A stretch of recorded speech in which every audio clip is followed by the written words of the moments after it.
قناة خضر إسماعيل تقدم فن المونولوج.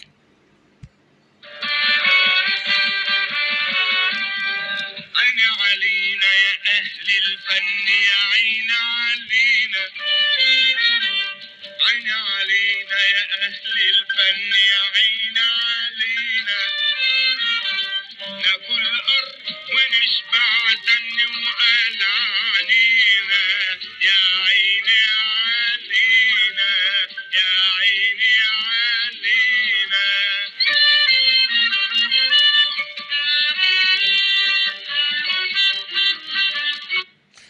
مع أصحاب السعادة. أصحاب السعادة أساتذة الضحك والابتسام، زارعي الحب وزارعي السعادة في نفوس الناس، الذين أسمعونا فأمتعونا وأضحكونا. مع ملوك فن المونولوج، مع إسماعيل ياسين، محمود شكوك، ثريا حلمي، مع كل هؤلاء الأساتذة الكبار وأساتذة الكلمات والكلام، مع بديع خيري، مع بديع خيري وكلماته الرائعة التي كم أمتعتنا وكم أسعدتنا، مع أبو السعود الإبياري، المدرسة المتنقلة التي كتب وألف وقدم العديد والعديد من النجوم للحياة الفنية. مع المونولوج، ذلك الفن الجميل الرشيق المبدع المملوء بالسعادة والنقد البناء للمجتمع، الذي يضفي حالة من البهجة والسعادة على المستمعين والمشاهدين والمتلقين. مع فن المونولوج نعيش لحظات من الجمال والسحر.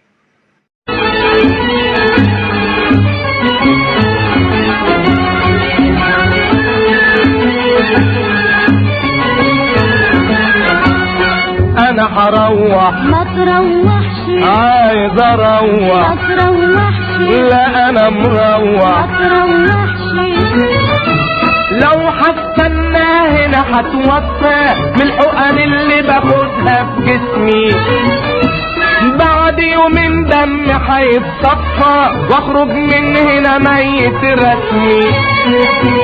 شوفي دراعي يا عيني يا دراعي، 50 حقنة من غير داعي. يا عيني يا دراعي، يا عيني يا دراعي. لو مش عيب كنت ابكي وانوح، لو مش عيب كنت ابكي وانوح. ما تروحش، عايز اروح، ما تروحش، لا انا مروح. ما تروحش، انا مش فاهمة تروح فين، ما هو ده بيتك يا سيد البيت. سلامة عقلك يا نور العين، بعد الشر جرالك ايه؟ ناوي تسيبني وتهجر بيتك بعد ما حبيتني وحبيتك، ناوي تسيبني وتهجر بيتك بعد ما حبيتني وحبيتك. ده انا من غيرك هنا مرتاحش، ده انا من غيرك هنا مرتاحش. عايز اروح، ما تروحش، لا انا مروح. ما تروحش. فين الفول فين الطعمية، فين الفجل فين الكرات؟ ان كان كده شرط البهوية يحيى العدس 10 مرات. اكل دقة واعيش متهني، ولا كلش كباب راح يقتلني. هو الغلب ده حاجة تفرح، هو الغلب ده حاجة تفرح. ما تفرحش، عايز اروح، ما تروحش، لا انا مروح. ما تروحش. هتروح فين وتسيبني لوحدي، اغسل حلل البيت بدموعي بدموعي، واطبخ على نار شوقي ووجدي، والقهوة اعملها على ضلوعي ضلوعي. من حبك جبت عليا سمكة بنار الهوى مشوية، من حبك جبت عليا سمكة بنار الهوى مشوية. ده انا عاملة لك حلة محشي، ده انا عاملة كلش المحشي اجيب لك ترشي ما كلش الترشي ما تتأنزحش عايز اروح ما تروحش لا انا مروح ما تروحش يا بنت انتي انا خدمتك يا حلاوتي يا حلاوتك اديني قبلة لا ولا قبلة. الرحيم. الحمد لله رب العالمين، والصلاة والسلام على سيدنا محمد سيد المرسلين وعلى آله وصحبه أجمعين. أحبائي أعزائي مشاهدي متابعي، تلك حلقة من حلقات برنامجنا فن المونولوج. تكلمنا في فن المونولوج في الحلقة الأولى عن إسماعيل ياسين، ثم في الحلقة الثانية تكلمنا عن مونولوج لشكوكو، ثم في الحلقة الثالثة جمعنا ما بين شكوكو وما بين إسماعيل ياسين في مونولوج واحد. النهاردة بقى هنتكلم عن أستاذ المونولوج اللي هو إسماعيل ياسين، بس معاه بقى حاجة تحفة من التحف الغنائية الكبيرة أوي أوي، وهي المطربة العظيمة سعاد مكاوي. احنا النهاردة بنقدم سعاد مكاوي كمونولوجيست خفيف الظل، وهي في حقيقة الأمر مطربة شعبية وممثلة رائعة، لكن النهاردة بنقدمها في توب جديد، كأننا بنعمل لها اكتشاف جديد بنقدمه للناس، وبنقدم سعاد مكاوي المونولوجيست الكبير أوي أوي أوي. احنا عرفنا مثلا سوريا حلمي وعرفنا مونولوجات كتير، لكن ما عرفناش سعاد مكاوي كمونولوجيست، لكن النهارده بنتعرف عليها كمونولوجيست معانا في هذا المونولوج الجميل جدا والرائع جدا خفيف الظل جدا مع الاستاذ اسماعيل ياسين، استاذ فن المونولوج في مصر عموما. النهارده اسماعيل ياسين بيقدم لنا مونولوج اسمه عايز اروح ما تروحش. طبعا قبل ما ندخل ونتكلم عن اسماعيل ياسين لازم ما ننساش ابدا ابو سعود الابياري اللي انا بتكلم عنه باستمرار، وبقول على هذا الرجل دي جامعه متحركه، جامعه متنقله، جامعه تكتب وتألف وتعمل مسرحيات وتعمل أفلام وتعمل أغاني، حاجة يعني كده مؤسسة خاصة اسمها أبو سعود الإبياري.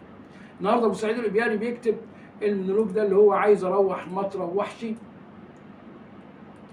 وكمان ما ننساش الملحن الرائع اللي لحن أغلب المونولوجات بتاع اسماعيل ياسين اللي هو عزت الجهمي، بموسيقاه الرائعة المعبرة اللي بتدعو على التأمل والضحك في نفس الوقت، خليك تبتسم وانت بتسمع المونولوج. عايز اروح ما تروحش. هنا بيتكئ ابو سعود الابياري على المناقضات، على التناقض اللي هو موجود في بتاع. فهو هذا الرجل كان يعيش حياة بسيطة، فجأة اتنقل من الحياة البسيطة دي طبقا للدراما إلى حياة تانية أخرى، حياة ولاد الزواج. فاختلف الحال عنده من حياة ولاد الغلابة إلى حياة ولاد الزواج، والدنيا اتغيرت قوي معاه، وما بقاش هو متقبل حياة الزواج وعايز يحن دايما إلى حياة ولاد الناس الغلابة. فبيقول فين الفول، فين الطعمية، فين الفجل، فين الكرات، إن كان ده شرط البهوية يحيى العدس 10 مرات. ده مين؟ عمنا أبو سعود الإبياري اللي كتب الكلام ده، واللي بيغنيه مين؟ إسماعيل ياسين. ونيجي بقى نتكلم على سعاد مكاوي اللي هي بتتكلم على هذا الرجل اللي في قمة الهرم في ظنها ان هو هذا هو الرجل ابن الزوات، وحقيقة مش ابن الزوات ولكنها حبته وهو كمان حبها. فبتقول له رايح فين وهتهجر بيتك بعد ما حبتني وحبيتك.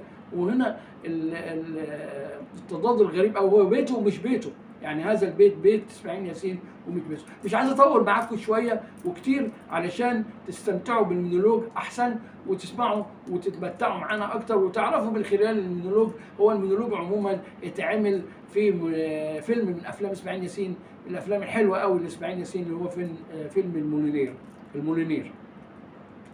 فيلم جميل جدا ورائع جدا، بيعتمد على المفارقه في كل شيء، وهنا يعني بيعمل مقارنه ما بين حياه الزوات وحياه ولاد الغلابه وولاد الاحياء الفقيره اللي على قدهم، اللي هو في النهايه الستر عندهم والرضا اهم من كنوز الارض، وان الحياه اللي من غير منغصات ومن غير تعب ومن غير مشاكل ومن غير مسؤوليات تبقى اجمل بكتير من الحياه اللي كلها منغصات وكلها فلوس وبنوك ومش عارف وحاجات كلام بيشغل البال اكثر من اللازم. مش عارف ايه الراي يعني اللي هيبقى ان احنا عليه، هل احنا بنحيي عيشه ولاد الزوات ولا عيشه ولاد الحارات وولاد الغلابه؟ الراي ليكم في النهايه. تعالوا معايا نسمع انا وانتم عايز اروح ما تروحش، اسماعيل ياسين وسعاد مكاوي، والقاكم في الحلقه القادمه ان شاء الله.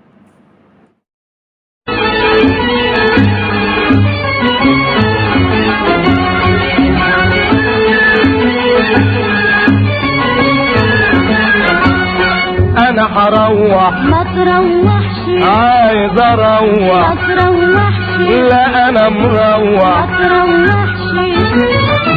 لو هستنى هنا هتوفى من الحقن اللي باخدها في جسمي، بعد يومين دم هيتصفى واخرج من هنا ميت رسمي. شوفي دراعي يا عيني يا دراعي 50 حقنة من غير داعي. يا عيني يا دراعي يا عيني يا دراعي. لو مش عيب كنت ابكي وانوح، لو مش عيب كنت ابكي وانوح. ما تروحش، عايز اروح ما تروحش، لا انا مروح. ما تروحش.